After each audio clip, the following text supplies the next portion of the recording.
نماز جماعت کی تکمیل میں ایک اعلیٰ درجے کی شرط ہے۔ جماعت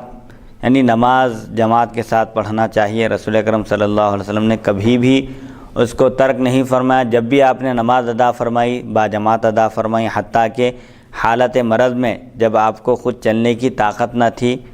2 آدمیوں کے سہارے آپ مسجد تشریف لے آئے اور جماعت سے نماز ادا کی۔ تو اس سے جماعت کی اہمیت کا اندازہ کیا جا سکتا ہے کہ رسول اکرم صلی اللہ علیہ وسلم نے اپنی حیات طیبہ میں کبھی بھی جماعت کے ساتھ نماز آپ نے ترک نہیں فرمائی۔ جب بھی آپ نے نماز ادا فرمائی با جماعت نماز ادا کی، حتیٰ کہ آپ کے وصال با کمال سے پہلے بیماری کی حالت میں بھی آپ، جبکہ چل کر آنے کی طاقت نہیں تھی، لیکن 2 صحابہ کے سہارے سے آپ ان دونوں کو پکڑ کر آپ مسجد میں تشریف لائے اور نماز کے ساتھ نماز آپ نے ادا کی۔ آپ کا ارشاد ہے کہ تنہا نماز سے جماعت کی نماز میں 27 درجے ثواب زیادہ ہیں،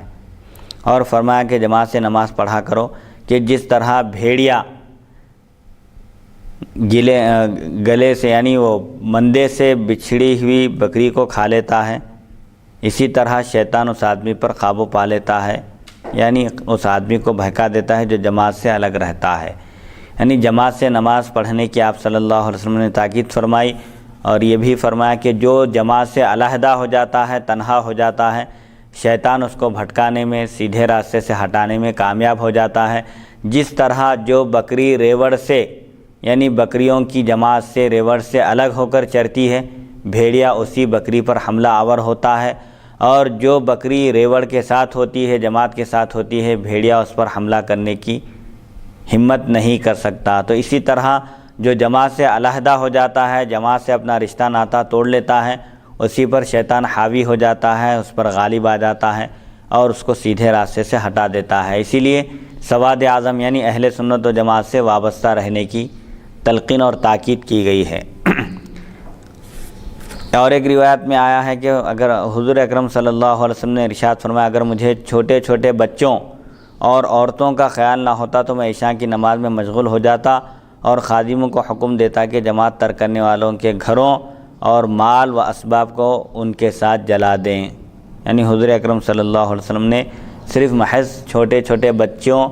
اور عورتوں کی وجہ سے آپ نے یہ حکم نہیں دیا، ورنہ آپ نے فرمایا کہ نماز کی جماعت کی اتنی اہمیت ہے،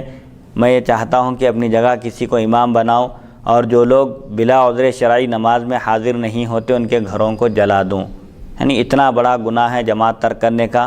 کیونکہ جماعت سنت مؤکدہ ہے جماعت کے ساتھ نماز پڑھنا، بلکہ فقہا نے اس کو واجب کے قریب بتایا ہے۔ تو جماعت کے ساتھ نماز پڑھنے کا اہتمام کرنا چاہیے۔ شیخ عبدالحق محدث دہلوی رحمۃ اللہ علیہ لکھتے ہیں کہ اس حدیث سے معلوم ہوتا ہے کہ تارک جماعت کی سزا آگ میں جلانا ہے۔ جو بلا عذر شرعی جماعت ترک کرتا ہے، جماعت کے ساتھ نماز نہیں پڑھتا، اس کی سزا آگ میں جلانا ہے۔ ایک محدث فرماتے ہیں یہ اس حدیث شریف سے استدلال کرتے ہوئے، اور ایسی سخت سزا شریعت میں نہیں آئی مگر